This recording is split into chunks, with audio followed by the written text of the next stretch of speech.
رحم اللہ من قرأ الفاتحہ.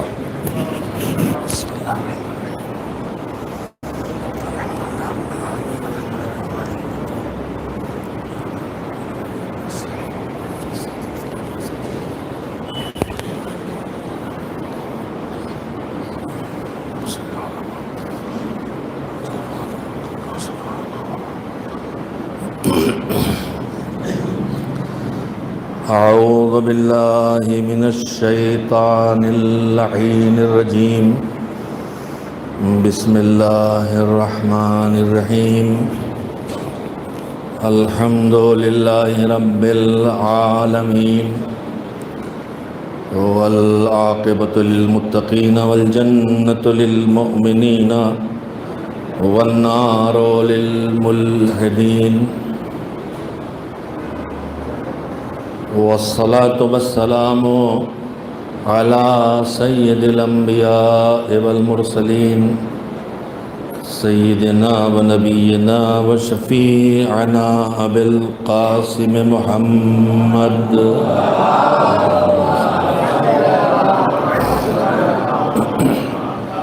وآل الطیبین الطاہرین المعصومین المظلومین واللعنة الدائمة الباقية على أعدائهم أجمعين من الآن إلى يوم الدين. أما بعد فقد قال الله سبحانه وتعالى في كتابه المبين وهو أصدق الصادقين وقوله الحق.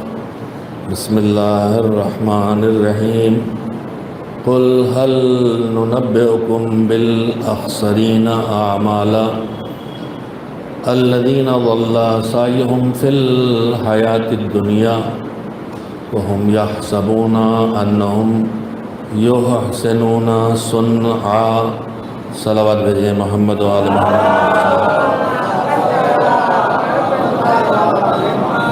سے پہلی گزارش ہے کہ ایک بار سورہ حمد اور 3 بار سورہ توحید کی تلاوت فرما کے مرحومہ کی روح کو ہدیہ کر دیں جن کے ایصال ثواب کی مجلس ہے. بسم اللہ.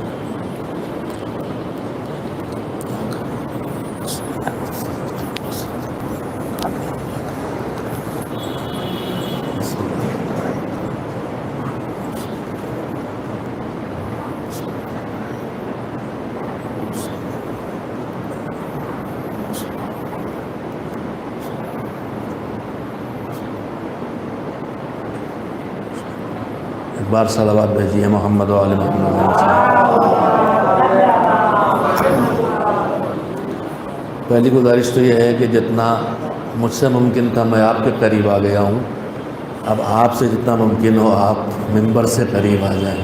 ایک صلوات بھیجتے ہوئے ممبر سے نزدیک تشریف لائیں.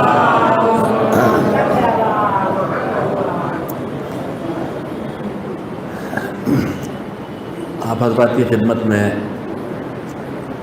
ایصال ثواب کے لیے جس مجلس کا انعقاد ہوا ہے آپ کے حاضر ہوا ہوں اپنی گزارشات پیش کرنے کے لیے. لیکن وہ گزارشات نہ میری ذاتی فکر ہیں اور نہ میری ذاتی باتیں ہیں. جو کچھ بھی آپ کے سامنے رکھنا چاہتا ہوں اس کے پیچھے 2 جذبے ہیں.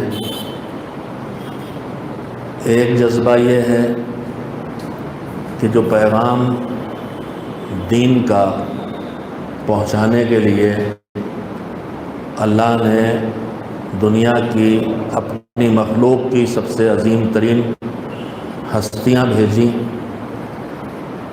اور ان عظیم ترین ہستیوں نے شدید ترین مشکلات میں زندگی بسر کر کے مشکل ترین حالات کا سامنا کر کے دین کا پیغام پہنچایا. اس کے لیے چاہے جانیں دینا پڑی، چاہے مال لٹانا پڑا، چاہے اولاد دینا پڑی، چاہے اپنے وقار کو بھی قربان کرنا پڑا، لیکن پیغام خدا کو پہنچانے کی مہم کو انہوں نے جاری رکھا. تو اب جس پیغام کے لیے اللہ نے اتنا اہتمام کیا ہے اس پیغام کے پہنچانے سے برتر اور بہتر اگر کوئی کام ہو تو انسان اسے ضرور اپنائے، لیکن شاید دین کا پیغام پہنچانے سے بہتر کوئی چیز اس کائنات میں نہیں ہے۔ میں یہ دعویٰ بغیر دلیل کے نہیں کر رہا ہوں، اس تک دین پہنچانا جو بے خبر ہو یہ ایک ذمہ داری ہے، اور جو بے خبر تو نہیں ہے لیکن بے توجہ ہے یہ دوسری ذمہ داری ہے۔ اور یہ ذمہ داری صرف مولانا کی یا عالم کی یا فقیہ کی یا مولوی صاحب کی یا پیش نماز کی نہیں ہے۔ میرے پہلے دو جملے جو تھے وہ یہ بتا رہے تھے کہ پیغام دین پہنچانا کتنا عظیم کام ہے۔ اگر اس عظیم کام سے زیادہ کوئی اور کام اہم ہوتا، دین پہنچانے سے زیادہ کوئی اور کام اہم ہوتا تو اللہ اس کے لیے ان ہستیوں کو لگاتا۔ لیکن اگر اسی کام کے لیے اتنی بڑی ہستیاں بڑی تعداد میں آئیں، معصومین کی دنیا میں 1,24,000 نبی، پھر اس کے بعد معصومہ کونین سلام اللہ علیہ، اور اس کے بعد 12 امام، اور پھر ان کے بعد ان کے احباب، اصحاب، تمام انبیاء و مرسلین سے لے کے ائمہ تارین تک ان کے حواریین، اولیاء، پھر اس کے بعد کی فہرست میں فقہاء، علماء، تو اگر آپ ایک تعداد دیکھیں تو آپ کو خود اندازہ ہو جائے گا کہ سب کچھ انسان تک پہنچایا اللہ ہی نے ہے۔ کچھ چیزیں فطرت کے ذریعے پہنچائی ہیں، کچھ چیزیں تعلیم کے ذریعے پہنچائی ہیں، کچھ چیزیں تربیت کے ذریعے پہنچاتا ہے، کچھ چیزیں ماحول کے ذریعے پہنچاتا ہے۔ لیکن ان سب میں جو سب سے بڑا کام ہے وہ ہے دین کا پہنچانا۔ تو یہ ایک ڈیوٹی ہوئی، ایک اہمیت ہوئی اس کی۔ اب دین کے پہنچانے کے سلسلے میں دو طرح کے لوگ ہیں، ایک وہ ہیں کہ جن تک پہنچا ہی نہیں ہے پیغام، اور ایک وہ ہیں جو بے خبر تو نہیں ہیں لیکن بے توجہ ہیں۔ اور ہمارے بانی، ہمارے مربی اور قوم کے محسن بانی تنظیم مولانا سید غلام عسکری علی اللہ مقامہ ایک جملہ فرماتے تھے کہ ہماری قوم بے عمل نہیں ہے، ہماری قوم بے خبر ہے۔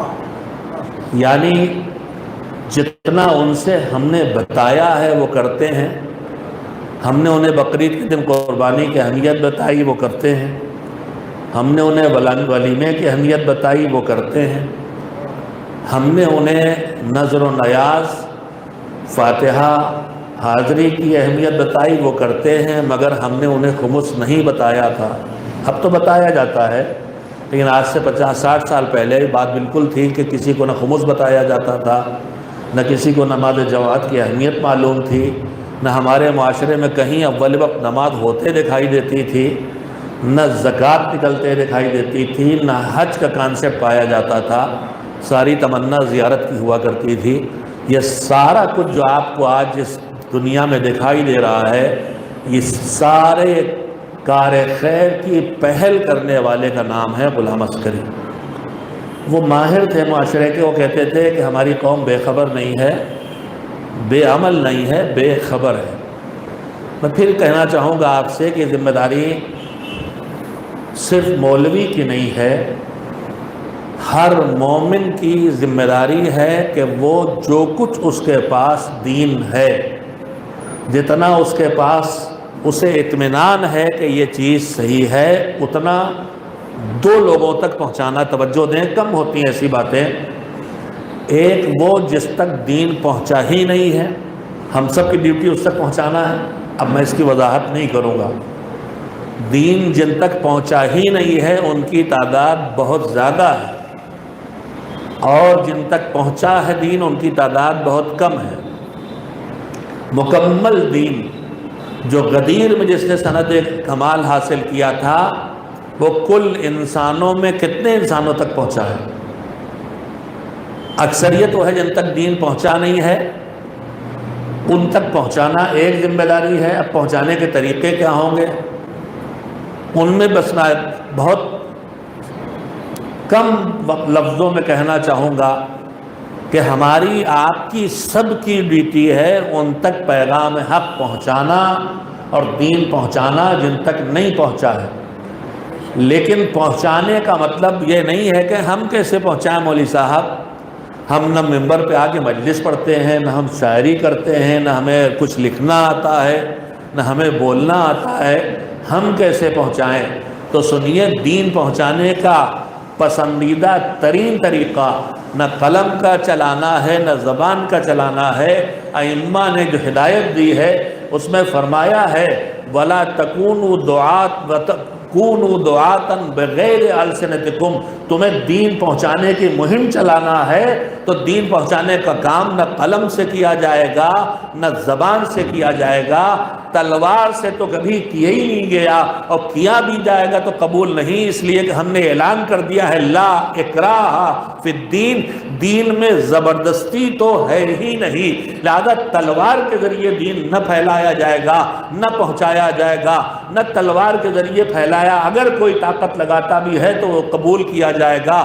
دین قلم سے پہنچایا جا سکتا ہے، دین زبان سے پہنچایا جا سکتا ہے، لیکن معصومین کا پسندیدہ ترین پیغمبر خدا حضرت محمد مصطفیٰ صلی اللہ علیہ وآلہ وسلم کا پسندیدہ ترین طریقہ دین کے پہنچانے کا نہ زبان کا چلانا ہے، نہ مجلس پڑھنا ہے، نہ ذاکری کرنا ہے، نہ خطابت کرنا ہے، نہ شاعری کرنا ہے، نہ مضمون لکھنا ہے، نہ مقالہ لکھنا ہے۔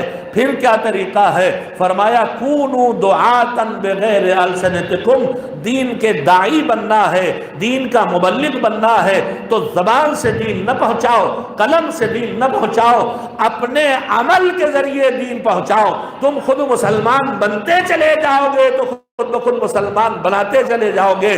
تم نماز پڑھنے کی تاکید کر کے نمازی نہ بنا سکو گے، نماز پڑھو گے تو بچے نمازی بن جائیں گے۔ تم حجاب کے لیے کہہ کے بیٹی کو حجاب والی نہ بنا سکو گے، لیکن تم اپنے سر پہ چادر ڈالو گی تو بیٹی کے سر پہ چادر آ جائے گی۔ تم کار خیر کے اوپر تقریریں کر کے تم مخیر نہ بنا سکو گے، تم جیب سے نکال کے دو گے تو دیکھ کے وہ بھی تمہیں جیب سے نکال کے دے گا۔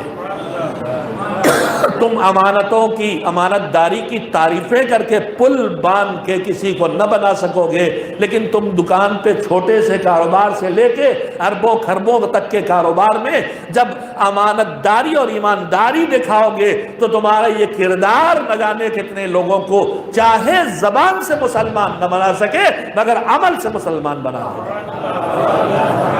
تو دین پہنچانا ہماری ذمہ داری ہے، طاقت کے زور پہ نہیں۔ میں یہاں پہ ایک وضاحت کرنا چاہتا ہوں، اس وقت جو غلط فہمیاں پورے ماحول میں الگ الگ انداز سے پہنچائی جا رہی ہیں، قلم سے بھی، سوشل میڈیا سے بھی، زبان سے بھی، دوسرے طریقوں سے بھی، اس میں ایک میسج ہمارے برادران وطن کو یہ دیا جا رہا ہے کہ یہ جو مسلمان ہیں ان کا دین تلوار سے پھیلا اور اس کے ذریعے نفرت پھیلائی جا رہی ہے۔ اس زمین پر جو ہمارا ملک عزیز ہے، جس سے محبت فطرت ہے، انسان کو اپنے گھر سے محبت ہوتی ہے، اپنے گاؤں سے محبت ہوتی ہے، اپنے بزرگوں کے کھنڈروں سے بھی محبت کرتا ہے۔ جا کے شہروں میں آباد ہو جانے والے واپس گاؤں میں آتے ہیں تو پھر اچھا یہ فلاں چچا کا گھر ہے جہاں بیر کے درخت سے ہم چپکے سے جھوڑ جھوڑ کھایا کرتے تھے۔ تو محتم سے محبت ہوتی ہے، فطرت ہے، اور دین وہی ہے جو فطرت کو اپنائے۔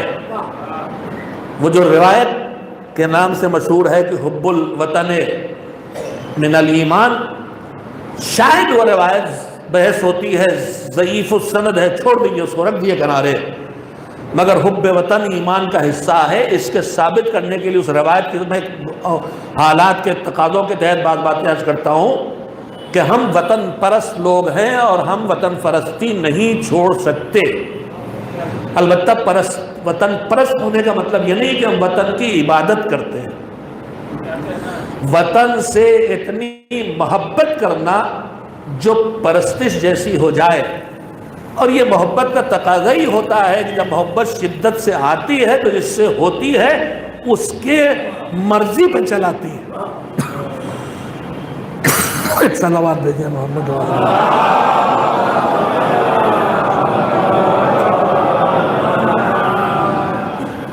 ایک اور صلوات بھیج دیجیے محمد والا.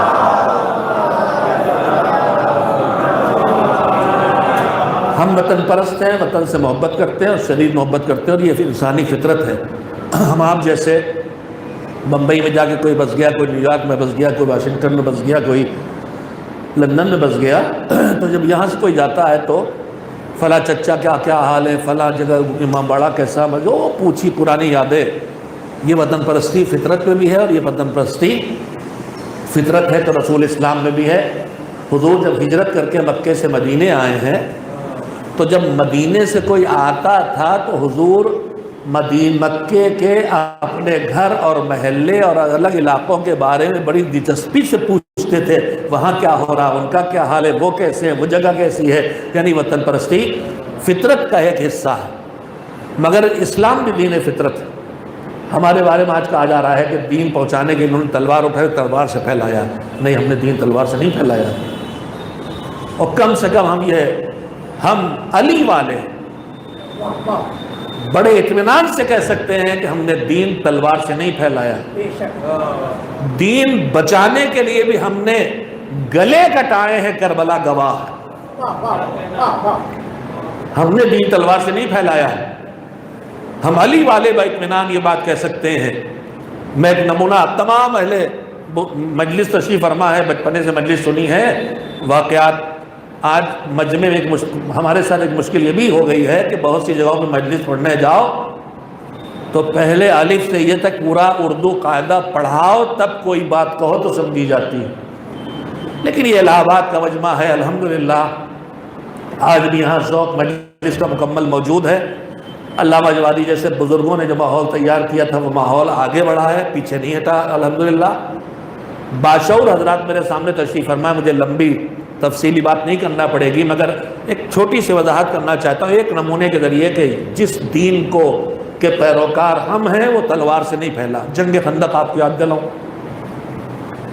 تمام دشمنان اسلام چاہے وہ کہیں سے تعلق رکھتے ہوں، کسی نظریے سے، فرقے سے، ان سب نے ایک ہو کے مکہ مدینہ منورہ پہ حملہ کیا تھا. اور اس حملے کے بعد اب یہ بات ہوئی کہ یہاں آئیں اور ہمارے اوپر حملہ کریں. بڑا لشکر کیسے مقابلہ ہو تو طے ہوا کہ اپنے شہر کو بچانے کے لیے خندق کھودی جائے. خندق کھودی گئی، وہ ساری تاریخ آپ کے سامنے ہے. جنگ ایسی چل رہی تھی، خندق کے اس پار سے اس پار حملے جو ہو سکتے تھے ہوتے تھے، پتھروں سے، تیروں سے. لیکن انہوں نے عامر ابن ابی عبدت بٹھا، جتنا طاقتور خود اتنا ہی طاقتور اس کا گھوڑا. خندق کہیں ذرا سے کم چوڑی تھی، اس نے گھوڑے کو ایڑ لگا کے اس پار پہنچا دیا جدھر مدینہ ہے اور اس سے پہلے لشکر اسلام ہے. اور آج اس نے مقابلے میں پکارنا شروع کر دیا کہ کون ہے تم میں سے جو آئے ہم سے لڑنے کے لیے، کون ہمارے مقابلے میں آئے. خیر وہ پوری تفصیل بس آپ کو یاد آ گیا منظر. اس میں سے ایک منظر ثبوت کے طور پہ رکھنا چاہتا ہوں کہ مولا علی بار بار اٹھے، بار بار رسول اللہ نے بٹھایا. جب نکلے تو اپنی طاقت کے مظاہرے کے لیے اور اس لیے کہ میں دشمن کے سامنے خود کو کمزور نہیں سمجھ رہا ہوں، اور کوئی بھی مضبوط دل والا سپاہی جب میدان میں لڑتا ہے تو اسلحہ کو لے کے آتا ہے طاقت کا مظاہرہ کرتا ہوا کہ ہم کمزور نہیں ہیں. تو مولا علی نے اپنی تلوار کو نکالا. ابھی دشمن سامنے نہیں آیا ہے مگر تلوار نکال کے ہوا میں لہراتے ہوئے چلے تاکہ مرعوب کر سکیں دشمن کو، جو جنگوں میں ہوتا ہے. اب جو ہوا میں لہراتے ہوئے چلے، لیکن جب عامر بن عبدود کے سامنے پہنچے تو ہوا میں لہراتی ہوئی تلوار کو نیام میں رکھ لیا. بزرگوں سے بزرگوں نے بات سنی ہوگی مگر میں اگلی نسل کے لیے اس بات کو منتقل کر رہا ہوں. نیام میں رکھ لیا. وہ قلم جو انتظار میں بیٹھے ہوتے تھے، اور وہ زبانیں جو انتظار میں رہتی ہیں کہ ان میں کہاں سے کچھ ڈھونڈ نکالیں. یہ صاحبان تطہیر ہیں، ہمیشہ پریشان رہتے تھے. اگر قرآن پر ایمان ہوتا تو یہ کوشش نہ کرتے. جب قرآن کہہ رہا ہر عیب اور نقص ان سے دور ہے تو کیوں قلم لیے بیٹھے ہو اور ڈھونڈ رہے ہو؟ نہ ڈھونڈ پاؤ گے. مگر یہ علی میں نقص و عیوب اور کمیوں کا ڈھونڈنا در حقیقت علی کی معرفت کی کمی کی وجہ سے نہیں ہے، یہ قرآن کو نہ سمجھنے کے نتیجے میں ہے. ورنہ آیت تطہیر کو سمجھا ہوتا تو علی کے اندر کمیاں یا اہل بیت کے اندر کمیاں ڈھونڈنے کی کوشش نہ کرتے اور روایتیں نہ کرتے کہ لاکھ روایتیں کر لو کیا ہوگا. مگر یہ مزاج کفر ہوتا ہے کہ مانتا کچھ ہے کرتا کچھ ہے. پھر ایک اچھی سی قیمتی بات یاد آ گئی، آپ کی خدمت میں عرض کر دوں. مانتا کچھ ہے کرتا کچھ ہے. یہ بتائیے دو بڑے سرکش گزرے، ایک فرعون ایک نمرود. نمرود نے جناب ابراہیم کو آگ میں پھینکا اور فرعون جناب موسیٰ کے قتل کے در پہ تھا. دونوں نے کیوں کیا یہ؟ فرعون نے 70,000 بچے ماں کے پیٹ میں یا پیدا ہونے کے بعد قتل کا ڈوالا ڈالے. کیوں؟ موسیٰ پیدا نہ ہونے پائے. نمرود نے بھی نگرانی بٹھائی کہ ابراہیم پیدا نہ ہونے پائے. کیوں؟ توجہ دیتے قیمتی بات عرض کرنا چاہتا ہوں. نمرود سے نجومیوں نے بتایا کہ تمہاری سلطنت میں ایک ایسا شخص پیدا ہوگا جو تمہاری تباہی کا سبب بنے گا، اور پہچان بتا دی اس کنبے میں، اس گھرانے میں، اس خاندان میں، یہاں اس جوڑے میں. اس نے وہاں پہرے بٹھا دیے کہ ولادت نہ ہونے پہ. اللہ نے انتظام کیا کہ بطن مادر میں جناب ابراہیم پلتے رہے اور نگراں جو دائیاں تھیں ان کو پتہ تک نہ چلا.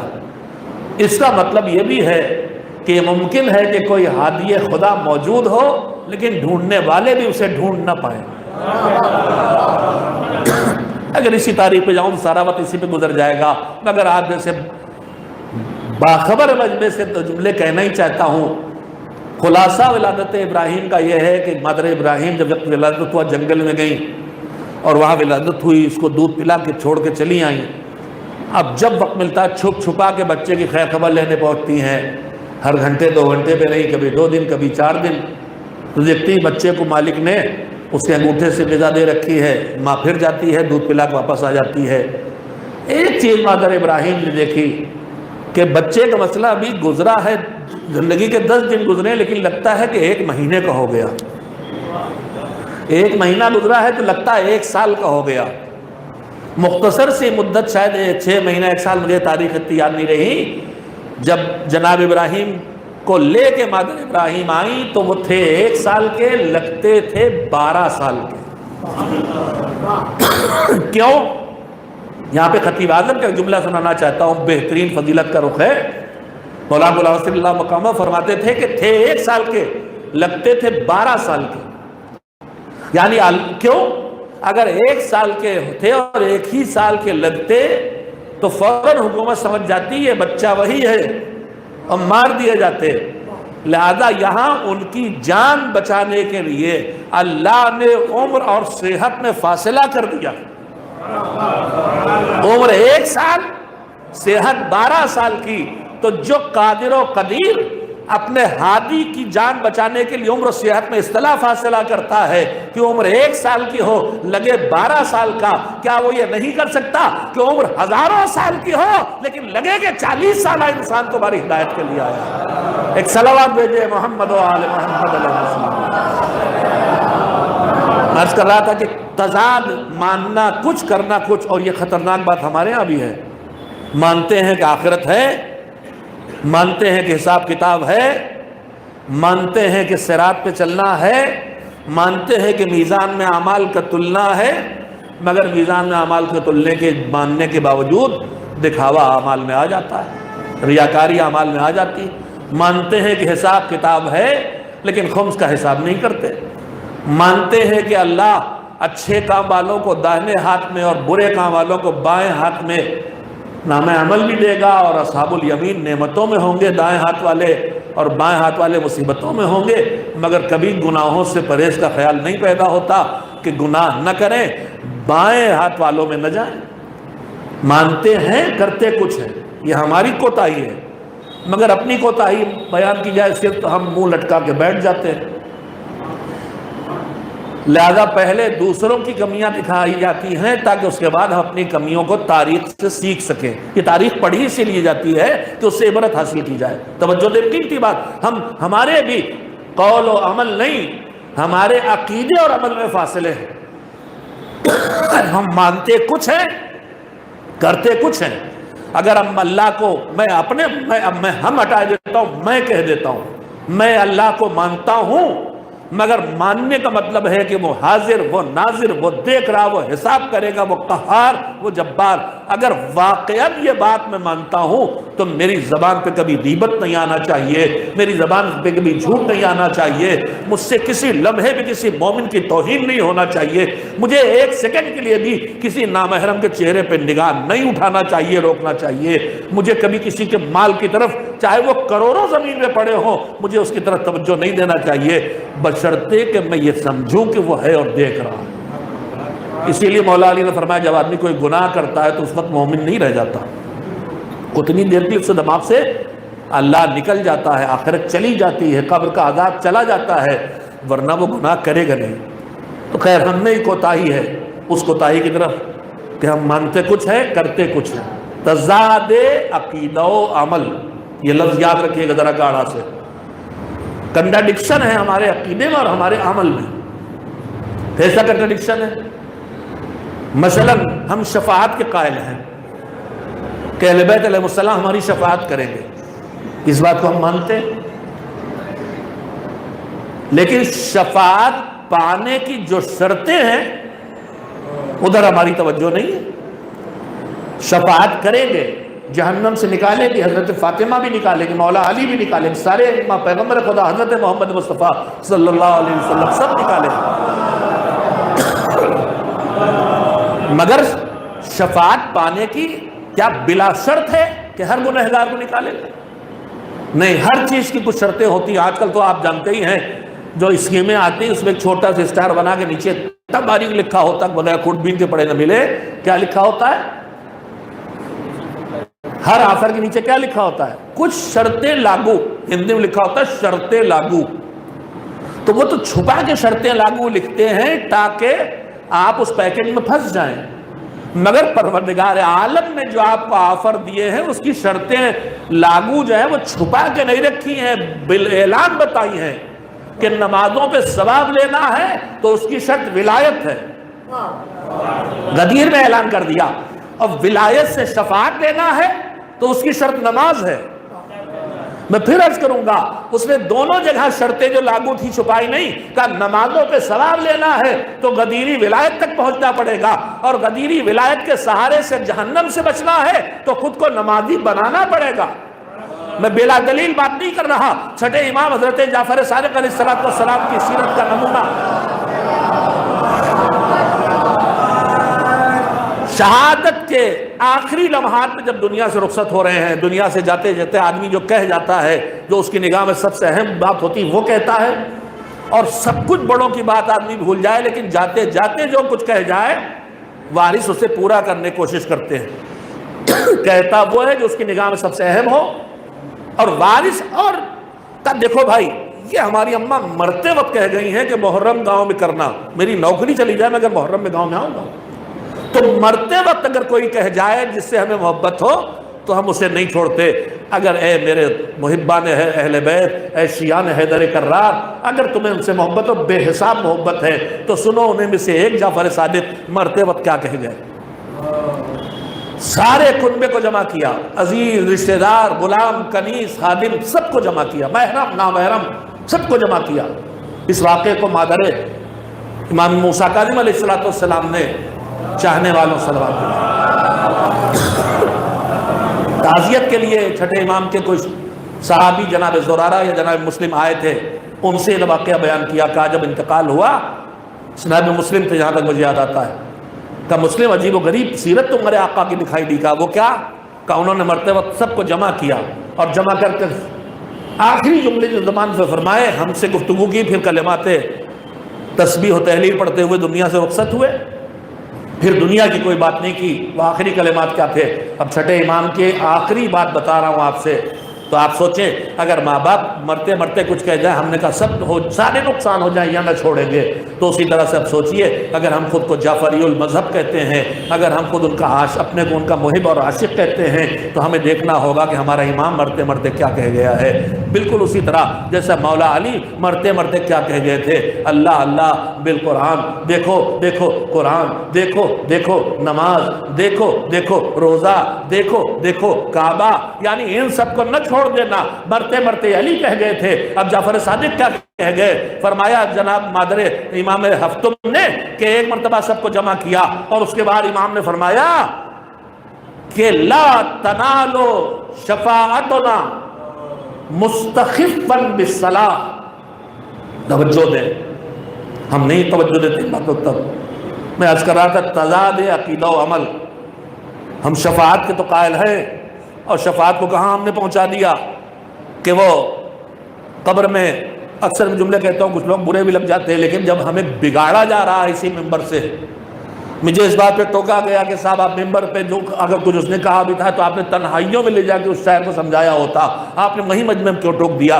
تو میرے بھائی اگر کوئی اسی مجمع میں آ کے ایک غلط بات اس مجمع تک پہنچاتا ہے، اور میں اس غلط بات کے پہنچانے والے کو تنہائیوں میں ٹوکوں، اگر وہ سدھر بھی گیا تو جن تک یہ غلط بات پہنچی ہے وہ کیسے صحیح بات پہنچیں گے؟ لہذا غلطی جہاں کی جائے، اگر وہ غلطی لوگوں کو متاثر کر رہی ہے تو پھر وہی اس غلطی کی اصلاح بھی ضروری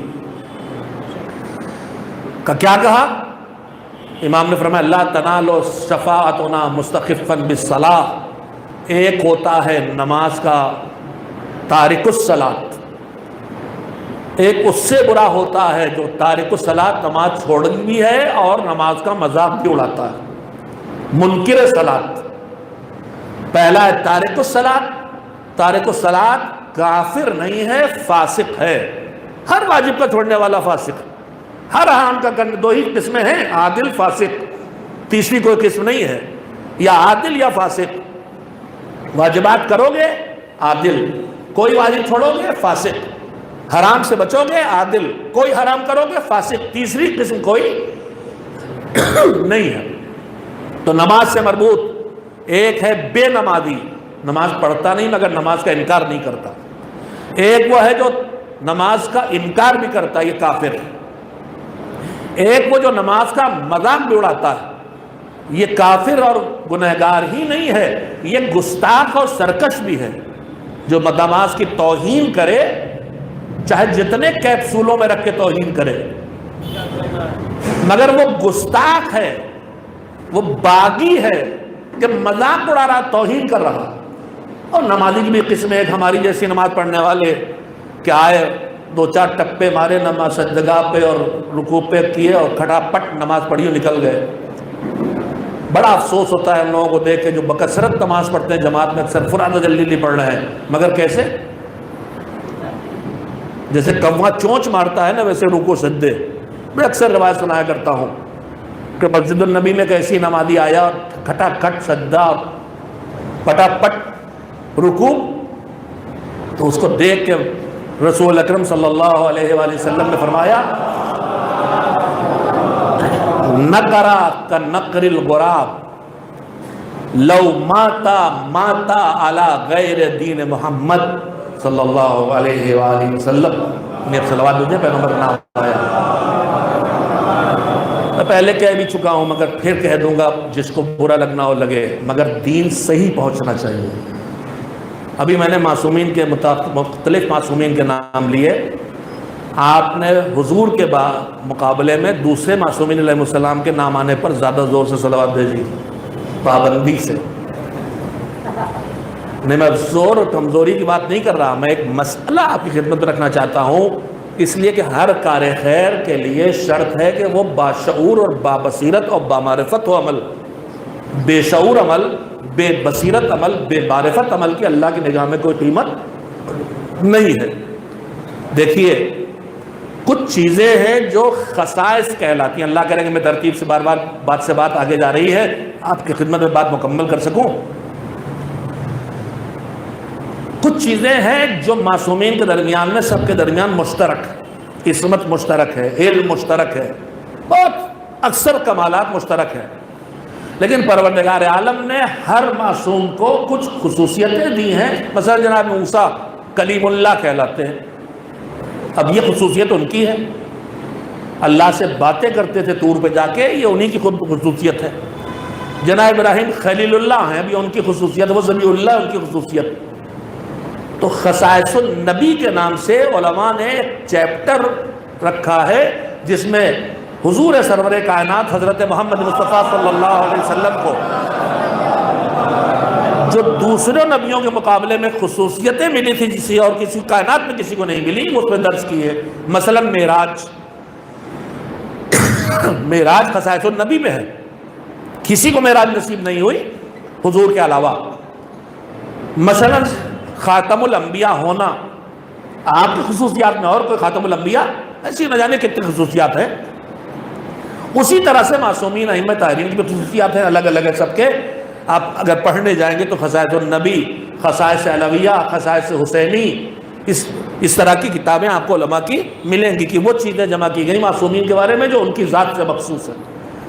ان خصائص النبی میں ایک چیز جو نبی کو اللہ نے عطا کی ہے صلی اللہ علیہ وآلہ وسلم، اس کا نام ہے صلوات۔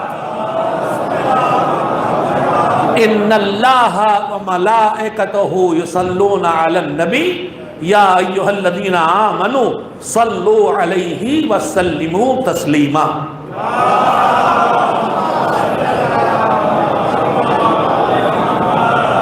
اللہ اور اس کے ملائکہ نبی پر صلوات بھیجتے ہیں۔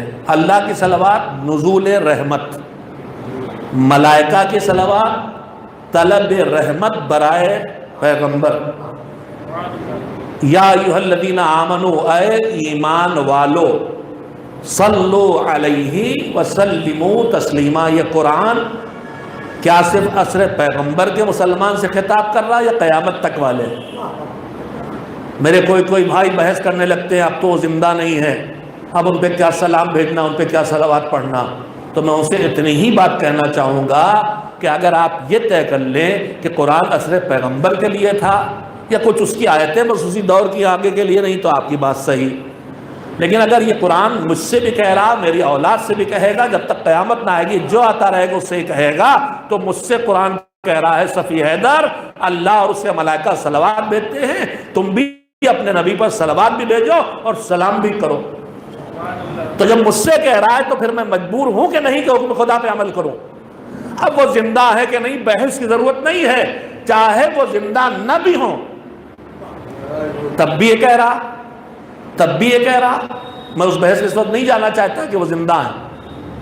اگر وہ بات آ گئی ہے میں تب جوانوں کے لیے کہہ دوں، اگر وہ زندہ نہیں تو میں آیت کا مطلب اور سنانا چاہتا ہوں آپ کو، آیت شاید ٹھیک سے نہ پڑھ سکوں، حافظہ میرا ادھر ڈیمیج ہوا ہے کورونا کے بعد سے۔ 2 سال پہلے کورونا ہوا، اب اس نے میرے شارٹ میموری کو بہت ڈیمیج کیا ہے، اب مجھے اپنے حافظے بھروسہ نہیں رہ گیا، میں جہاں آیت شبہ ہوتا نہیں پڑھتا ہوں۔ لیکن خلاصہ کلام یہ ہے کہ اے میرے پیغمبر صلی اللہ علیہ وآلہ وسلم، اگر یہ مسلمان گناہ کر کے شرمندہ ہو کے آپ کے پاس آئیں اور آپ سے یہ کہیں کہ آپ ان کے لیے اللہ کی بارگاہ میں استغفار اور کر دیجئے، گناہوں کے مغفرت کی دعا کر دیجئے، اور آپ ان کے لیے گناہ کی مغفرت کی دعا کر دیں تو اللہ ان کے گناہوں کو معاف کر دے گا۔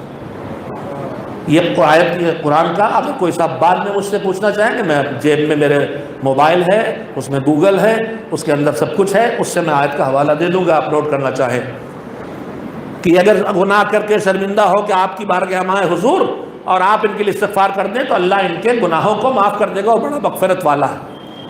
تو میں پھر اپنے برادران اسلامی سے پوچھنا چاہتا ہوں جو یہ کہتے ہیں کہ رسول اب زندہ نہیں ہے، کہ میرے عزیزوں یہ بتاؤ کہ کوئی حیات پیغمبر میں جب وہ 63 سال کے ہوئے، اس سے پہلے 40 سال کے ہونے کے بعد مسلمان ہو کے ان کے ساتھ آیا، تو وہ اپنی قابلیت سے آیا، اللہ نے اسے اسی دور میں پیدا کیا، اس دور میں اللہ نے پیدا کیا، اس کا کوئی دخل نہیں۔ میں آج 14 صدیوں کے بعد آیا ہوں تو کوئی اس میں میرا دخل ہے؟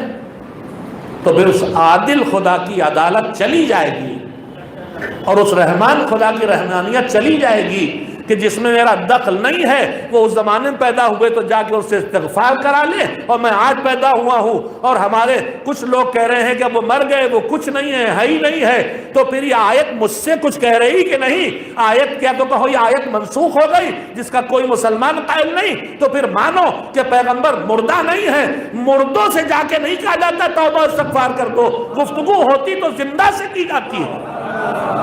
ایک صلوات بھیجے محمد و آل محمد۔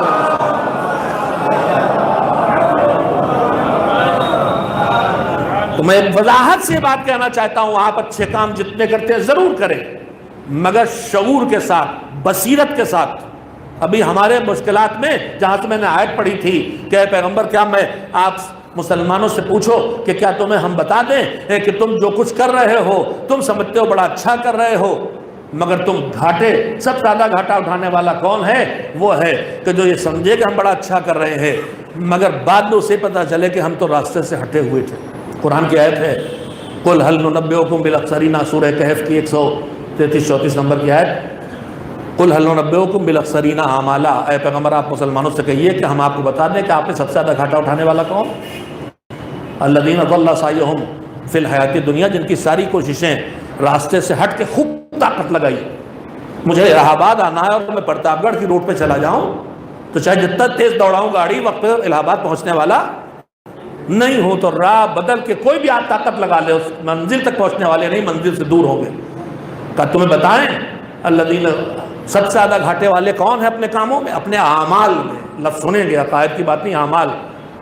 قُلْ هَلْ نُنَبِّئُكُمْ بِالْأَخْسَرِينَ أَعْمَالًا، کہ ہم آپ کو خبر کریں کہ سب سے زیادہ گھاٹے میں رہنے آنے والے کون ہیں؟ الَّذِينَ ضَلَّ سَعْيُهُمْ فِي الْحَيَاةِ الدُّنْيَا، جنہوں نے کوششیں تو بہت کی، نماز بھی پڑھی، روزہ بھی رکھا، خیرات بھی کی، ایک وہ والا مگر راہ سے ہٹ کے، اور ایک وہ کہ جوا، تعویذ، بندھن، دھاگا، تالے، چابی، چلے، ساری زندگی لگا رہا اپنے خیر، فاتحہ، حلوہ، عرفہ کرتا رہا زندگی بھر، اور بعد میں پتا چلا کہ میاں یہ سب تو مقامی کلچر کا نتیجہ تھا، دین سے کیا رشتہ، اور ساری زندگی زوری سے لگا دیا۔ کیا زبردست فاتح، 40ویں کھانے خوب کھلائے اور جانے والے کا واجب خمس ادا نہ کیا، 1.5 لاکھ کا کھانا کھلا دیا اور 25,000 خمس کا نہ نکال سکے مرحوم کا۔ کوشش کی مگر راہ سے ہٹ گئے۔ معصومین کے خدمت میں توسل کے لیے اور اللہ کی بارگاہ میں جا کے قبولیت دعا کے لیے اتنا سے تقوی کافی تھا، اتنی سی دعا کافی تھی کہ جب نہ کھانا نمک ہوتا ہے مگر تقوی کے بعد، مگر یہاں تھالیوں پہ تھالیاں چڑھا رہے ہیں اس رقم سے، اور دھاگوں پہ دھاگے اور تالوں پہ تالے ڈال رہے ہیں مگر خمس نہیں نکلا ہے۔ 10 ذی الحجہ ابھی آ رہی ہے، تگڑے تگڑے بکرے خریدے جائیں گے، مقابلے بازی ہوگی کس کا سب سے مہنگا، اور تم نے دنیا میں سب سے مہنگا خریدا تو اللہ کی بارگاہ میں سب سے سستا ہونے والا ہے اگر مقابلے کے لیے خریدا ہے۔ ہمارے ہاں یہ نہیں ہوتا کہ اس بکرے کا گوشت کتنے غریبوں تک پہنچا، ہمارے ہاں یہ ہوتا ہے اس بکرا سب سے تگڑا اس گلی میں کس نے خریدا۔ مقابلہ جہاں کرنا وہاں مقابلہ نہیں کرتے۔ اللہ کہتا ہے مقابلہ کرنا ہے تو نیکیوں مقابلہ کرو، اس نے 50 غریبوں کو کھلایا تو تم 100 غریبوں کو کھلاؤ۔ یہ نہیں کہ تم لے آئے فیس بک پہ ڈالنے کے لیے لمحوں بادام نوٹ فرماتے تھے لہذا 30,000 کے آئے ہیں 20 کلو گوشت دیں گے۔ وہ بادام کھایا ہو اس نے چاہے گھاس کھائی ہو، پہلوانوں کو تو کھلانا نہیں ہے، غریبوں تک پہنچانا ہے۔ قسم ناموری کے نتیجے ہے۔ تو الذین ضل سعیہم فی الحیاۃ الدنیا وہم یحسبون انہم یحسنون صنعا، بے شعور دینداری، بے معرفت دینداری، بس جو سے سمجھا یہ دین ہے اسے اپنا لیا اور پھر دکھاوے کے چکر میں پڑ گئے۔ آج دکھاوے کی مصیبت اتنی بڑی ہے، میں ایک جملہ اکثر کہا کرتا ہوں، آپ کے سامنے بھی کہہ چکا ہوں، دہراتا ہوں، کچھ لوگ نہ رہے ہوں گے اس مجلس میں۔ کل تک دکھاوے کے لیے اخباروں کی ضرورت تھی، آج ہم اس سے بے غنی ہو گئے، بے نیاز ہو گئے۔ ہماری تباہی، میں لفظ کہتا ہوں، آج ہماری سب سے بڑی تباہی آئی ہے سیلفی سے۔ زیارت کے لیے حسین کی جائے تو آداب زیارت یہ ہیں کہ اسی گرد و غبار کے عالم میں ویسی تھکا ہوا بھوکا پیاسا جا کے زیارت کرے۔ ہمارے یہاں یہ ہے کہ جاتا روتا پیٹتا ظاہر جاتا تھا، اب کیا کیفیت ہے؟ سارا زور اس پر ہے کہ زری کے ساتھ سیلفی کھینچ کے بتا دیا جائے ہم وہاں پہنچ گئے، اور اس میں میں لگ بول رہا ہوں بڑا خطرناک، اس میں دکھاوا یہ بھی ہے کہ آپ کا نائب الزیارہ ہوں۔ ارے پہلے جا کے خدا کے لیے اپنی مولا کی زیارت کرو، زیارت کے لیے پہنچے نہیں، کعبے کو بوسہ دیا نہیں، پشت بہ کعبہ پشت بہ ذریعہ حسین سیلفی بھیجی جا رہی ہے۔ یہ سیلفی نہیں جا رہی ہے، یہ عمل بعد میں کریں گے، تباہی پہلے بھیج رہے ہیں آپ، ریاکاری پہلے ہو رہی ہے۔ تو ہمارا عقیدہ کہیں ہے، ہمارا عمل کہیں ہے۔ میں بات سے بات نکلتی گئی، بات سے بات نکلتی گئی، کہتا چلا گیا۔ صلوات پہ میں رکا تھا کہ آخری بات یہ تھی، خصائص النبی، خصائص النبی میں ہے صلوات، یعنی اللہ نے یہ شرف مخصوص کیا ہے رسول اکرم حضرت محمد مصطفیٰ صلی اللہ علیہ وسلم۔ میں اسی شہر کی مجلسوں پڑھ چکا ہوں، لیکن بات آئی ہے تو کہہ رہا ہوں، وضاحت سے کہنا چاہتا ہوں۔ ہم بے شعور دینداری، بے معرفت دینداری کی طرف جاتا ہے، بے بصیرت دینداری ہمارے جو ہونے لگا کرنے لگے۔ 2500 مثالیں میرے پاس ہے، میں اسی پہ لگ جاؤں تو باقی وقت ایسے بھی ختم ہو گیا۔ خصائص النبی کا مطلب یہ ہے کہ یہ فضیلت ان کی ہے۔ اب ہر معصوم کے نام پر خوش ہو کے آپ حضور پہ صلوات بھیجیں، اچھی بات ہے۔ کسی موقع میں خوش ہو کے صلوات بھیجتے ہیں، بارات بھیجتے ہیں، اچھے شعر بھی بھیجتے ہیں، وہ خوشی کے مظاہرے میں ہم دعا کرتے ہیں کہ ان کے طفیل میں سچائیاں ہم تک پہنچی۔ لیکن آپ کو یہ معلوم ہونا چاہیے کہ اصل حکم صلوات صرف حضور پیغمبر گرامی حضرت محمد مصطفیٰ صلی اللہ علیہ وسلم کے لیے ہے۔ باقی معصومین پر اللہ نے صلوات کا حکم نہیں دیا ہے، یہ اور بات ہے۔ ضرور غور سے سن لیں تاکہ اعتراض نہ اٹھے۔ یہ اور بات ہے کہ صلوات بھیجنے کو حکم تو حضور کے لیے ہے، مگر جب صلوات بھیجی جائے تو ذکر اہل بیت کو حضور نے خود لازم کر دیا۔ نے شاید آپ نے توجہ نہیں دی۔ صلوات میں جب پیغمبر پر حکم صلوات آیا تو کچھ مسلمانوں صلوات بھیجی، اللہم صلی علی محمد، تو حضور نے فرمایا کہ لا تصلوا علیہ الصلاۃ البترا، دم کٹی صلوات نہ بھیجو۔ کہا حضور اس میں دم کٹا کیا ہے؟ کہا میرا نام لو اور میرے اہل بیت کا نام لو تو یہ نامکمل اور دم کٹی صلوات ہے۔ تو پیغمبر سکھ سکھا کے گئے کہ جب ان پہ صلوات بھیجو تو ان کی آل پہ بھیجو، مگر صلوات کا حکم آل نبی کے لیے نہیں ہے، نبی پر صلوات بھیجنا ہے، مگر نبی پہ صلوات تب مکمل ہوگی جب آل نبی کو اس میں شامل کر لیا جائے۔ ایک صلوات بھیجیں محمد و آل محمد۔ ہمیں میں عرض کر رہا ہوں بہت کچھ ہمارے ہاں آتا اور رائج ہو جاتا ہے۔ میں آپ سے پوچھنا چاہتا ہوں، شاید یہ باتیں کہتا رہتا ہوں چونکہ آپ کا بھی کہہ چکا ہوں گا، یا آپ نے کہیں کسی مجلس میں اگر اتفاقاً مجبوراً سننا پڑ گئی ہو، ٹی وی پر کوئی اور نہ ملا ہو پسندیدہ، تو چلو اسی سے کام چلاتے ہیں۔ جیسے وضو کے بدلے تیمم ہوتا ہے، جیسے تازی روٹی کے بدلے باسی روٹی ہوتی، سوکھی روٹی بھوکا ہے چلو یہی کر لیں، تو اس طرح کی بھی سن لیا ہوگا۔ میرے عزیزوں، ہمارے درمیان روز نئی چیزیں بڑھائی جا رہی ہیں، دشمن جان بوجھ کے کر رہا ہے تاکہ ہم ان اضافوں میں اتنا لگ جائیں کہ اصلی دین تک نہ پہنچ پائیں۔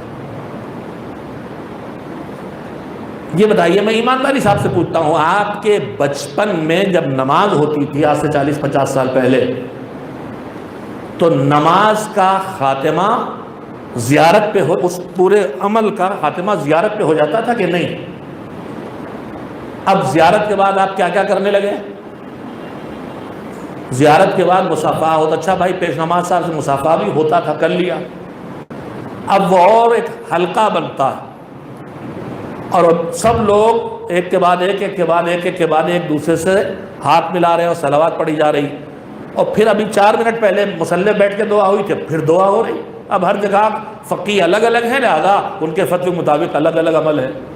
کہیں دعا ہوتی ہے، کہیں فاتحہ پڑھا جاتا ہے، کہیں ولی عصر عجل اللہ فرجہ شریف کے لیے دعا کی جاتی ہے۔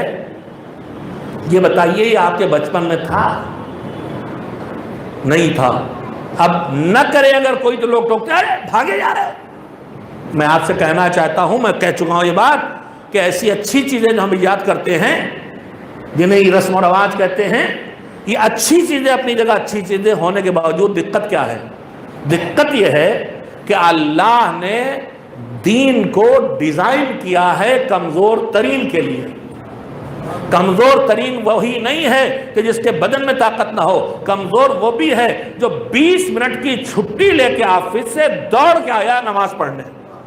اور اگر یہاں نماز میں لمبی لمبی دعائیں، کوئی رمضان والی اللہم اغفر للمؤمنین والمؤمنات لگائے ہے، کوئی ادخل اللہ اہل القبور السرور، جس کو جو یاد ہے لگائے ہے، اب وہ بیچارہ بیٹھا ہے، تنخواہ کٹے گی، نوکری چلی جائے گی، تو 4 دن یہ آپ کے شوق تو پورے ہو جائیں گے، لیکن پھر یہ نمازی جو جماعت میں آ رہا ہے یہ واپس چلا جائے گا۔ لہذا اپنی طرف سے نہ بڑھاؤ، واجبات کو انجام دو، مستحبات بس اتنے رکھو جو وہاں تمہارے وقت کا تقاضا ہو، تاکہ کمزور بھی آ جا سکے، تاکہ نمازی گھٹے نہ، نمازی بڑھتے چلے جائیں۔ مجلسوں کا لمبا کرنا، نمازوں کا لمبا کرنا، اس کا نتیجہ یہ ہوتا ہے کہ لوگ گھٹتے چلے جا رہے ہیں کہ بھیا ابھی نہ جانے کتنے مرثیے ہوں گے، کتنے شاعر پڑھیں گے، بعد میں کتنی لمبی زیارت ہوگی، ابھی نہ جانے کتنے مسافر ہوں گے، کتنی دعائیں ہوں گی، کیا کیا پڑھا جائے گا۔ نماز کون چلے تو وہ نہ کرو جو خدا نے نہیں کیا ہے۔ ہم آپ نہیں جانتے، وہی جانتا ہے کتنا قابل برداشت ہوتا دے چکا ہے،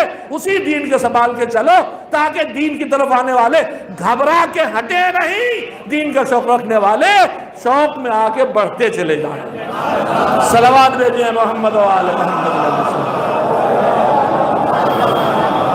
ہمارے ہاں مجلسوں میں 1 شاعر 2 شاعر، جتنے رشتہ داری تعلقات ہے زندگی میں، جب کسی شاعر کو بلا لیا تھا، آج سب کو بلانا ہے۔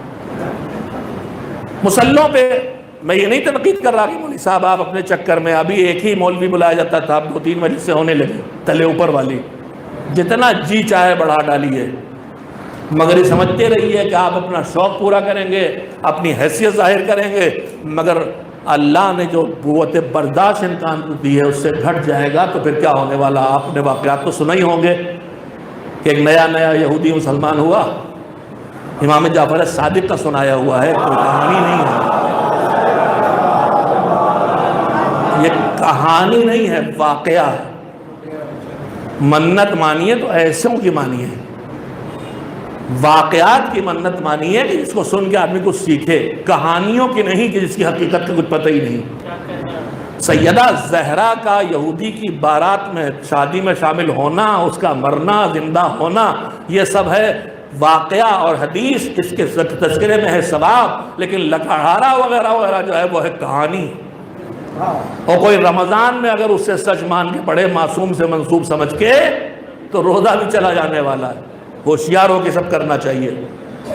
تو واقعہ الگ ہوتا ہے، کہانی الگ ہوتی ہے۔ امام صادق علیہ السلام نے سنا ہے کہ ایک مسلمان یہودی نے مسلمان بنا لیا۔ ہاں، جب سے میں نے بتایا ہے کہ یہ خصوصی حکم پیغمبر کے لیے ہے، تب سے آپ کی صلوات اور زور پکڑ گئی معصومین کے لیے، پھر اب حضور کے لیے اس سے زوردار صلوات بھیج دیجیے۔ میں روک تو رہا نہیں، میں تو خالی ہاتھ سے کہہ رہا ہوں کہ جو کریں وہ سمجھ کے کریں۔ ابھی میں نے بتایا حلقے باندھے جاتے ہیں، کہاں ہے کس روایت میں کہ یہ سب کرو؟ نماز پڑھ چکا ہوں دریا آباد میں، کتنی دور ہے مجھے وہ بھی دھیان نہیں، کتنے وہاں تھے، ہوا کریں، بولنا ہمارا آپ کا کام، یاد دلانا ہمارا کام۔ نماز کے نوافل اور تعقیبات میں ترتیب یہ ہے کہ سلام کے بعد سب سے پہلے جو 3 تکبیریں ہم اٹھا کے کہتے ہیں وہ بھی جزو نماز نہیں ہے، تعقیبات نماز کی پہلی چیز ہے۔ اس کے بعد معصومین کے ارشادات سے جو سمجھ میں آتا ہے وہ یہ ہے کہ حکم دیا تعقیبات نماز میں بہت کچھ ہے، نماز کے بعد تسبیح، دعا، صلوات، استغفار، توبہ، سبھی تلاوت قرآن، سوروں کے بہت کچھ ہے، جب آدمی سے اتنا ہو سکے اتنا کرے۔ لیکن اس میں ایک ترتیب ہے، تسبیح ہے حضرت زہرا سلام اللہ علیہا، یعنی ذکر خدا۔ جب میں سلام اللہ علیہ کہوں تو آپ چپکے سے کہہ سکتے ہیں سلام اللہ علیہ، احترام سب کا کرنا ہے، مگر جو کلمات احترام ہیں جو ان کے لیے معصومین نے بتائے ہیں وہ کرنا ہے۔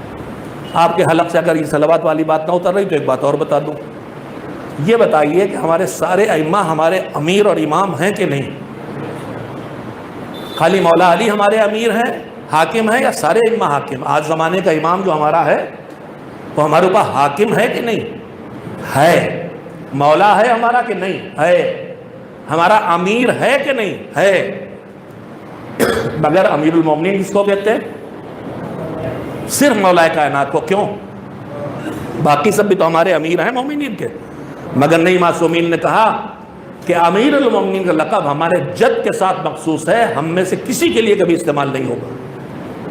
تو یہ خصائص النبی میں جیسے صلوات ہے، ویسے امیر المومنین ہونا خصائص علویہ میں۔ تو یہ چیزیں درک کرنے اور سمجھنے کی ہیں اور بصیرت کی ہے۔ خیر، یہودی لے آیا پکڑ کے مسلمان، یہودی کو پکڑ کے مسلمان بنایا، پھر چھٹے امام نے سنایا، تو صبح نماز کے وقت ہوا کہ چلو جلدی چلو نماز شب پڑھو، اس کو اٹھا لے گیا، نماز شب پڑھوائی، تلاوت کروائی، پھر کہا آپ نماز صبح پڑھ لو، نماز پڑھ لے، جماعت ہو گئی، تلاوت کر لو، یہ پڑھ لو وہ پڑھ لو، گھنٹے 2 گھنٹے اور بچھایا۔ اب اس کے بعد کہنے لگا اب کہاں گھر جاؤ گے یار، تھوڑی دیر میں ظہر کی اذان ہونے والی ہے، ظہر کی واقعہ ہے، ظہر کی پڑھ لو، اس نے ظہر بھی پڑھ، ارے تھوڑی دیر میں عصر کی ہونے والی ہے، جب تک قرآن پڑھ لو بس رہو۔ اب کتنی دیر رہ گئی مغرب میں، جب تک کچھ دعا توبہ قرآن کرو، مستحب نمازیں پڑھو، مغرب کی پڑھ لو، مغرب کی پڑھوا دی، اسی طرح عشاء کی پڑھوا دی، جا کے بیچارہ سو گیا۔ صبح نماز صبح کے لیے آیا تھا، عشاء کے بعد مسجد سے گیا، اگلے دنوں بلانے پہنچے کہ لے جاؤ بھیا، ہمارے بس کا اسلام نہیں ہے، یہودیت اتنی اچھی ہے۔ کہا کیوں؟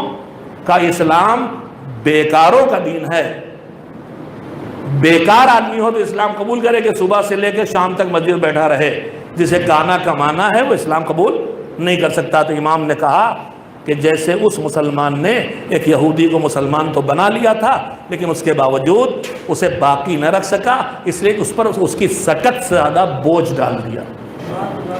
تو اسی طرح ہم سب کو جو دین سے جڑے ہیں، جو تھوڑی بہت زیارت پڑھتے ہیں، اذان پڑھتے ہیں، مجلس پڑھتے ہیں، ماتم کرتے ہیں، نوحے پڑھتے ہیں، مرثیہ سلام پڑھتے ہیں، ہمیں یہ ہمیشہ خیال رکھنا چاہیے کہ اگر ہمیں یہ بڑھانا ہے شرکا کو، تو ہم اپنا شوق نہ پورا کریں، جو سامنے ہیں ان کی سکت کے اعتبار سے ان پہ بوجھ ڈالیں۔ آپ کہیں گے مولانا ہماری سکت سے بڑی مجلس تو آپ پڑھ چکے، تو میں بھی سمیٹے دیتا ہوں، ایک صلوات بھیجیں محمد و آل محمد،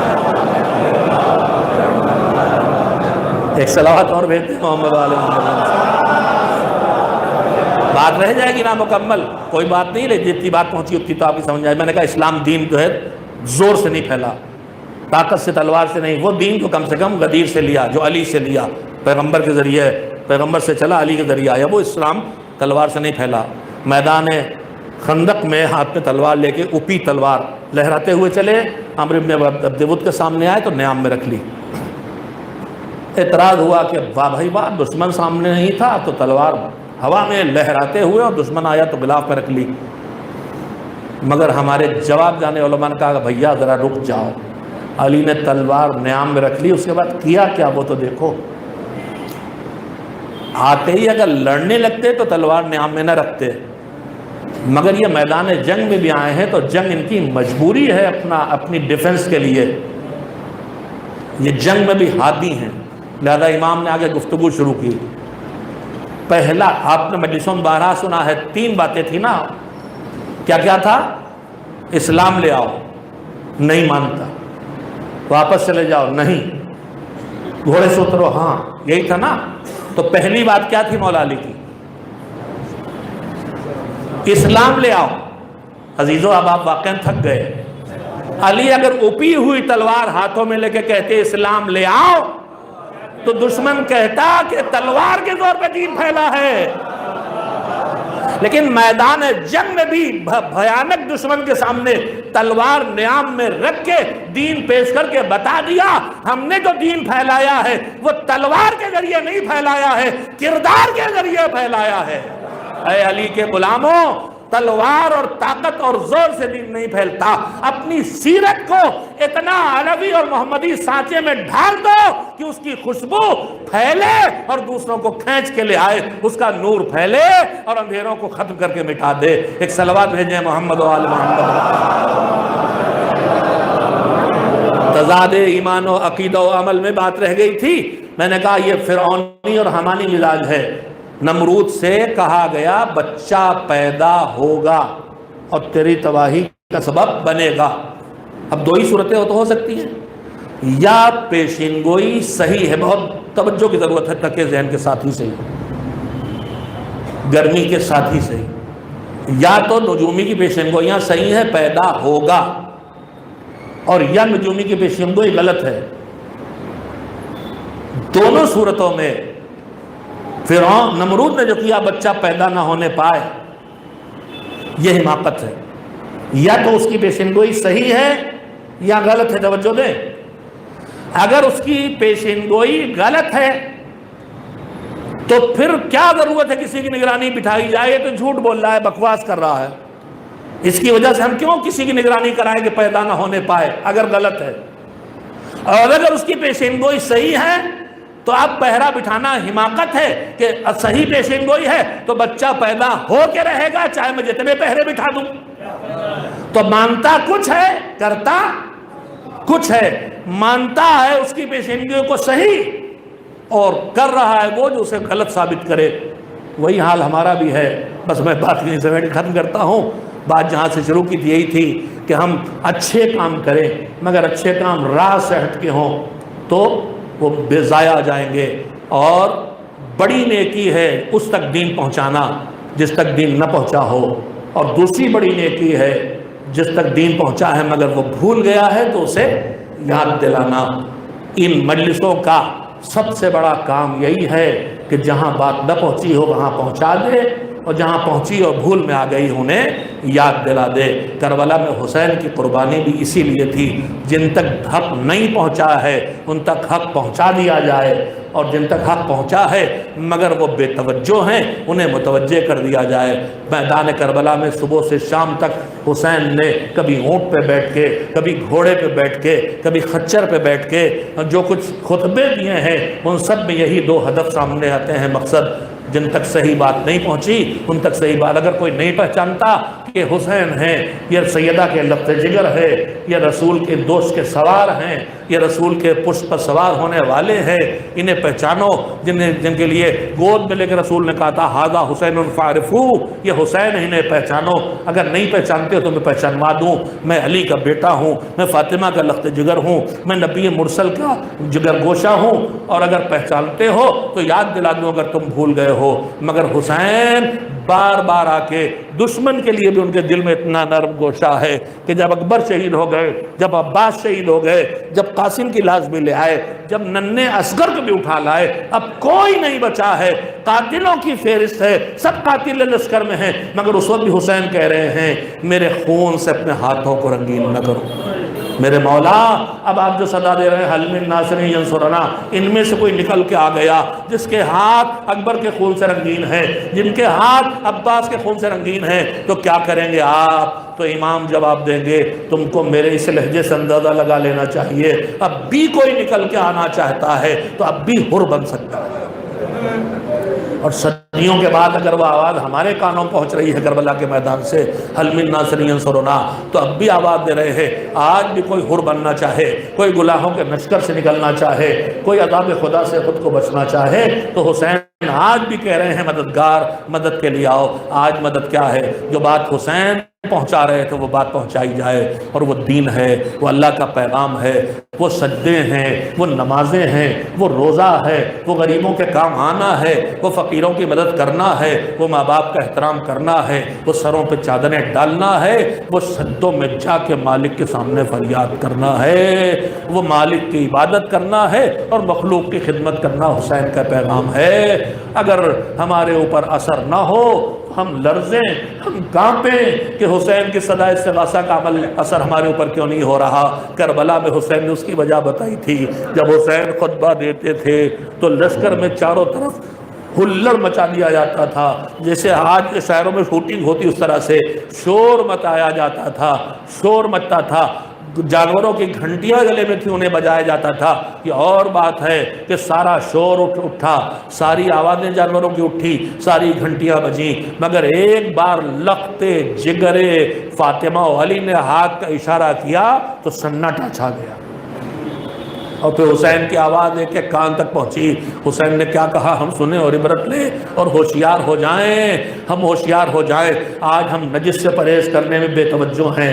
آج ہم غذا حلال جا رہی ہے، طاہر اور پاک کی بات نہیں کر رہا. اس میں کوئی واجب تو نہیں ہے، خمس تو نہیں باقی، زکوٰۃ تو نہیں باقی، کسی بہن کا حق ہم نے مار کے کھیتی پہ قبضہ تو نہیں کیا، کسی بھائی کو جائیداد میں دھوکہ تو نہیں دیا، کسی پارٹنر کے ساتھ دھوکہ دے کے تو نہیں کمایا، کہیں حرام کا بزنس کر کے تو پیسہ جیب میں نہیں لائے جو پیٹ میں جا رہا. میرے بھی، میرے بچوں کے بھی، میں اپنے کو بگاڑ رہا ہوں، بچے کیسے تیار کر رہا ہوں. جب حسین کی بات کربلا والوں نے سنی، مشہور جملہ ہے، تو حضور سنیے، امام نے فرمایا مجھے پتا ہے کہ میں فرزند پیغمبر حسین تم سے باتیں کر رہا ہوں مگر تم پر اثر نہیں ہو رہا ہے. کیوں؟ لقد ملیت بطونکم بالحرام، یا لقد ملیتم بطونکم بالحرام، تم نے اپنے پیٹوں کو حرام سے بھر رکھا ہے. ارے حرام سے پیٹ بھرنے نہ دو. اگر حرام سے پیٹ بھر گئے تو پھر حسین کی اچھی بات بھی اثر نہ کرے گی. جس اچھی بات کو حسین نے نہ صرف اونٹ پہ بیٹھ کے پہنچایا بلکہ جب نو کے نیزہ پر کٹے ہوئے سر کی سواری تھی بھی، تب بھی حسین قرآن کی تلاوت کر کے ہی اچھی بات پہنچا رہے تھے. اور اسی اچھی بات کو پہنچانے کی مہم، اسی دین کو پہنچانے کی مہم کربلا کے میدان سے شہادت حسینی کے بعد زینب کبریٰ نے شروع کی. ایک مومنہ کی وفات کی مجلس ہے، ایک مومنہ اٹھی ہے اور مجلس ایصال ثواب کرنے والے ان کی بہن کے بیٹے بھی ہیں اور ان کی والد کی بہن پھوپھی کے بیٹے پھوپھی ہیں جن کی ایصال ثواب مجلس ہو رہی ہے. میں یاد دلانا چاہوں گا، میں نے ایک جملہ کہا تھا کہ میں نے محبتیں تو بہت دیکھی ہیں مگر ماں کی محبت کے بعد سب سے بڑی محبت پھوپھی کی ہوتی ہے. ماں جیسی محبت پھر پھوپھی کرتی ہے. اور اس کے ثبوت کربلا میں دیکھنا ہے تو دیکھیے، جب اون و محمد کی بات تھی تو زینب کہہ رہی تھی جلدی جاؤ، تم سے پہلے کوئی مقتل نہ جائے نہ پائے.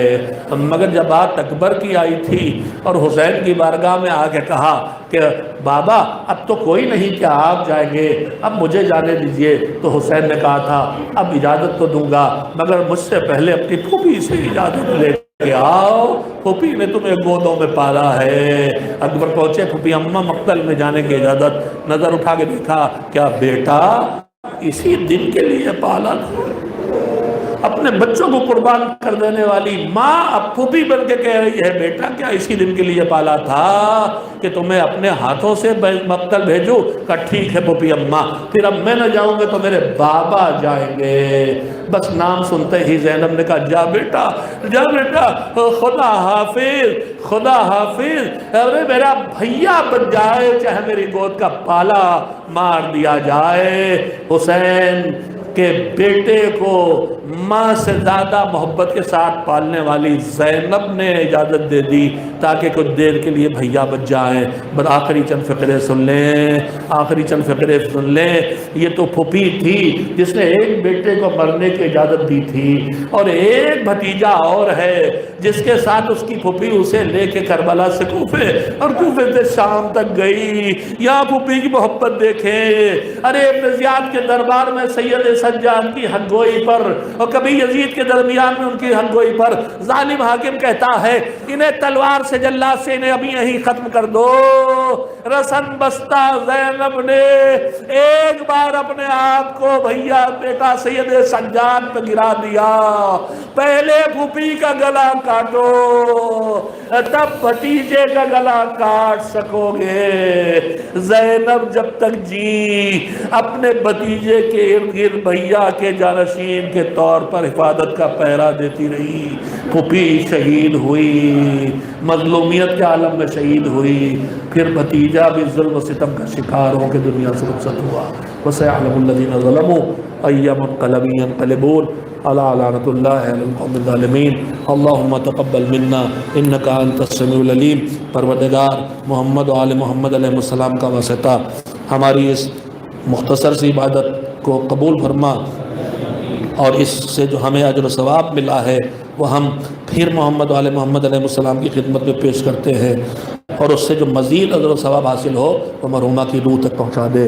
پروردگار جو دنیا سے چلے گئے ان سب کی مغفرت فرما، جو اس زمین پر ہیں ان کو طول عمر اور صحت عنایت فرما۔ زمین پر دنیا کے ٹکڑے الگ الگ ہیں جہاں اس کا ظلم اپنے عروج پہ ہے، معبود جہاں بھی ظالم مظلومین کو ستا رہے ہیں، خاص کر کے یمن جیسی جگہوں پر ظالموں کے حملوں سے مظلومین کی حفاظت فرما اور ان ظالموں کو آپس میں ٹکرا کے نیست و نابود کر دے۔ پروردگار جو بیمار ہیں انہیں شفا عنایت فرما، جو بے روزگار ہیں انہیں روزی عنایت فرما، جو بے اولاد ہیں انہیں اولاد عنایت فرما، ہم سب کو شفاعت محمد وآل محمد عنایت فرما۔ زمانے کے امام کے غیبت کے دور میں دین کا کام کرنے والے مومنین و مومنات سے لے کے مراجع تقلید تک سب کی حفاظت فرما، بالخصوص محافظ تشیع آیت اللہ العظمیٰ خامنئی حفظہ اللہ اور وقار تشیع آیت اللہ العظمیٰ سیستانی حفظہ اللہ کی حفاظت فرما۔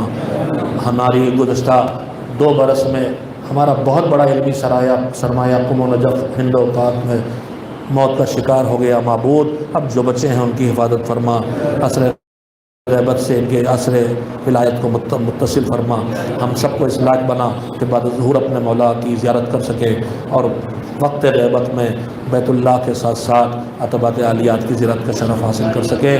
پھر ایک بار سورہ حمد اور 3 بار توحید کی تلاوت کر کے مرحومہ کی روح کو ہدیہ فرما دیں۔